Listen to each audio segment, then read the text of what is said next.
Kissy Missy is our key to everything in Poppy Playtime, and no, that's not an exaggeration. So far, she's been one of our few true allies, standing alongside Poppy and Doey in Chapter 4. At first glance, it might seem like her role exists purely to add some wholesomeness to an otherwise dark and eerie game, but in reality, her presence in this story runs far deeper than that. Kissy Missy holds the answers. Answers that could change everything we thought we knew about the bigger bodies, the factory, and even the prototype himself, and she just may be the most crucial piece of the puzzle yet. So what exactly makes her so important? Well, let's start with what we already know. It took a while, but Chapter 4 finally gave us an actual document about Kissy Missy's bigger body form, Experiment 1172. And interestingly, this places her just a couple of experiments after Huggy Wuggy. Now, how do we know for sure that this document is referring to Kissy Missy? Well, the note explicitly states that she was relocated to Storage B, which is exactly where she was seen in the restricted relocation video uploaded to Mob Entertainment's YouTube. According to the same document, Kissy struggled with mental health issues, often experiencing stress and anxiety. This type of behavior is also displayed in-game. Soon as we reach the bottom, we'll send the lift back up. Just hold tight, okay? Another key aspect of Kissy Missy's personality is her tendency to mindlessly follow Poppy around. At first, the game seemed to intentionally portray her as defenseless, almost as if she was unable to think for herself, but Chapter 4 completely shattered that assumption. Even after Poppy ran away and Ollie was revealed to be the prototype, leaving Kissy terrified, she still chose to help us, grabbing onto us right as the ground collapsed. Clearly, Kissy Missy is mentally stronger than we ever gave her credit for, and not only that, she possesses physical strength as well. Just think back to when she effortlessly grabbed and pulled us into a wall crevice, or even the Hour of Joy where she brutally knocked around Playtime Co-employees. Now, speaking of the Hour of Joy, there's always been something odd about Kissy Missy's role in the massacre. She actively participated in the prototype's plan, yet now she's apparently on full board with Poppy's mission to kill him? As we've already established, Kissy is far from weak. She's perfectly capable of fending for herself, so her attachment to Poppy, a tiny plastic doll, likely isn't due to dependence. Instead, the most logical explanation? Kissy Missy simply desires a friend, companionship, which could explain why she's been so crucial to everything happening in the factory. Whether she realizes it or not, her choices are actively shaping the future of Playtime Co. In fact, the previously mentioned document about Kissy explicitly states that she began to feel better after being allowed to socialize with other toys. And we already saw how happy she was alongside Huggy Wuggy in the official Sleep Well music video. However, I don't believe that Kissy Missy actually wants the prototype dead. Instead, I think she's just pretending to be in agreement with Poppy's plan in order to stay on her good side. Consider this. When Kissy pulled the lever to help us in Chapter 2, she likely didn't know that we were siding with Poppy or that we were against the prototype at that time. Then, in Chapter 3, she presumably only attacked us because emotions were running high at Playcare. Well, that's what Poppy says. No! Let go! They didn't do anything wrong. We're actually here to help.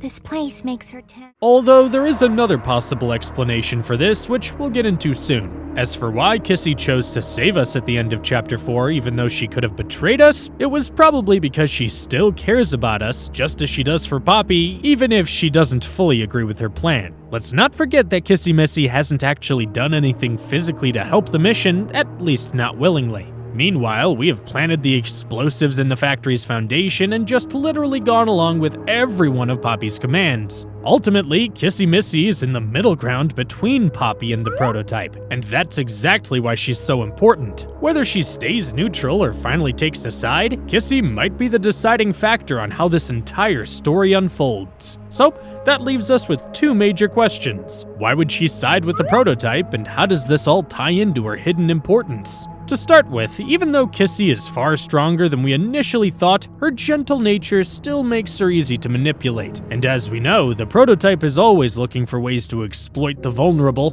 Who could forget Catnap, right? Additionally, we can use clues from the spin-off game Project Playtime to discover even more answers.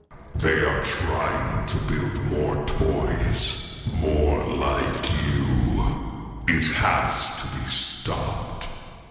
Huggy Wuggy was being telepathically communicated with, most likely by the prototype. Given how closely the experiment forms of Huggy and Kissy Missy were created, it wouldn't be surprising if the prototype could also speak directly into Kissy's mind in the same way. In fact, this could be the real reason behind certain moments in the game, such as when Kissy attacked us in Chapter 3 only to be stopped by Poppy. It's possible that Kissy Missy is constantly torn between following the prototype's telepathic commands or listening to the people physically near her. However, if this theory is true, you'd expect Kissy to act aggressively a lot more often, so why doesn't she? Well, there's a strong possibility that the prototype's ability to communicate telepathically has begun to weaken over time. Since the events of Project Playtime, he may even be struggling to maintain direct control over the toys' minds, and let's not forget, Dowie managed to scare off the prototype twice in Chapter 4. At this point, it genuinely seems like the prototype is getting weaker by the day, which actually makes perfect sense. We know he's mostly organic, as confirmed by a trailer stating that he contains a digestive tract, not to mention his claws filled with bones, only reinforcing this. And just like any other biological creature, the prototype would naturally decline over time, especially given that he is also partially mechanical. So there's a good chance that his entire mission, his true goal, has always been about stopping his own inevitable decline. Your suggestions? To produce the results I'm after. have I made an error in allowing your survival? And if the prototype really is getting weaker, that only raises an even bigger question. Why would he specifically go after Kissy Missy? Clearly, there's something about her that makes her more important to this story than we ever realized. If you recall Chapter 3's ending, Kissy Missy was attacked by something. She managed to survive, but not without burn marks and bandages as proof of the encounter. Now, the obvious assumption is that the prototype was responsible, betraying yet another one of the many toys he's taken advantage of. But there's something oddly specific about who was attacked. Of all the toys inside Playtime Co., why would the ambusher go after Kissy Missy, one of the most unthreatening experiments of them all? This is why I believe there's more to this than meets the eye. Obviously, the prototype may have attempted to kill Kissy simply because she's technically following Poppy, even though she doesn't fully support the plan, but I believe the actual motive is because Kissy has been unknowingly helping us execute Poppy's plan all along, playing a crucial yet indirect role in making sure everything goes smoothly. Just think about it. Kissy Missy was the only reason we didn't hit a dead end when we reached the closed gate in Chapter 2. If she hadn't been there, the player would have been trapped indefinitely, likely starving to death in that area after so long. She also pulled the lever to lower the elevator that Poppy and the player were standing on, allowing us to continue the journey. Yeah, Kissy definitely has a habit of conveniently pulling levers, and what's even weirder, the second time she did it was right before she got ambushed. Almost like the prototype finally decided, alright, that's enough. So here's what I think moving forward. Kissy Missy is going to actively help bring Poppy's plan to completion, especially after the prototype betrayed her. She might even assist us directly, helping solve puzzles, uncovering more lore, and piecing together the dark history of Playtime Co., finally giving us the answers we've been searching for. Do you think Kissy could really be our biggest help in Chapter 5? Let me know in the comments. Also, check out this next video here.